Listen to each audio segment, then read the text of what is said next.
15 अक्टूबर 1991 में 60 साल का हो गया। मुझे अपने रिटायरमेंट का इंतजार था। चाहता था कि गरीब बच्चों के लिए एक स्कूल खोलूं। ये वो दिन थे जब मैंने सोचा कि अपनी जिंदगी के तजुर्बे, मुशाहिदे और वो तमाम बातें कलमबंद करूं जो दूसरों के काम आ सकें। एक तरह से अपनी स्वाने उम्री लिखूं, अपनी जीवनी। मेरे ख्याल में मेरे वतन के नौजवानों को एक साफ नजरिए और दिशा की जरूरत है। तभी ये इरादा किया कि मैं उन तमाम लोगों का जिक्र करूं जिनकी बदौलत मैं ये बन सका जो मैं हूं। मकसद ये नहीं था कि मैं कुछ बड़े बड़े लोगों के नाम लूं, बल्कि ये कि कोई शख्स कितना भी छोटा क्यों ना हो, उसे हौसला नहीं छोड़ना चाहिए। मसले, मुश्किलें जिंदगी का हिस्सा हैं और तकलीफें कामयाबी की सच्चाइयां हैं। जैसा कहा है किसी ने, खुदा ने यह वादा नहीं किया कि आसमान हमेशा नीला ही रहेगा, जिंदगी भर फूलों से भरी राहें मिलेंगी। खुदा ने यह वादा नहीं किया कि सूरज है तो बादल नहीं होंगे, खुशी है तो गम नहीं, सुकून है तो दर्द नहीं होगा। मुझे ऐसा कोई गुरूर नहीं कि मेरी जिंदगी सबके लिए एक मिसाल बनेगी, मगर यह हो सकता है कि कोई मायूस बच्चा किसी गुमनाम सी जगह पर जो समाज के किसी माजूर हिस्से से ताल्लुक रखता हो, ये पढ़े और उसे चैन मिले। ये पढ़े और उसकी उम्मीद रोशन हो जाए। हो सकता है ये कुछ बच्चों को नाउमीदी से बाहर ले आए और जिसे वो मजबूरी समझते हैं वो मजबूरी ना लगे। उन्हें यकीन रहे कि वो जहां भी हैं खुदा उनके साथ है। काश हर हिंदुस्तानी के दिल में जलती हुई लौ को पर लग जाए और उस लौ की परवाज से सारा आसमान रोशन हो जाए।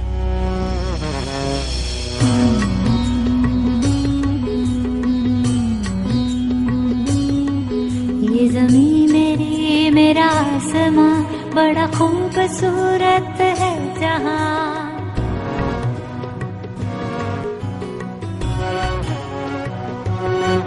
ये ज़मीं मेरी, मेरा आसमां, बड़ा खूबसूरत है जहां।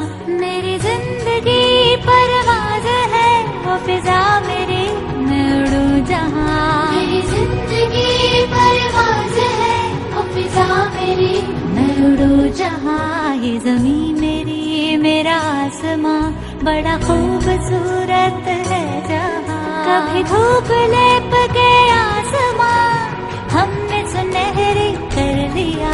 कभी धूप लेप के आसमां हमने सुनहरी कर लिया। फिर धूप बांध के पाँव में हम उड़े हैं ठंडी हवाओं में। मेरा आसमां बड़ा खूबसूरत है जहां। कभी वक्त उठा के सरों पे हम और आग लेके परों पे हम। कभी वक्त उठा के सरों पे हम और आग लेके परों पे हम। कभी छानी खाली खला कहीं, हम उड़े जहाँ पे हवा नहीं। ज़मीं मेरी, मेरा आसमां, बड़ा खूबसूरत है जहां। मेरी जिंदगी परवाज़ है,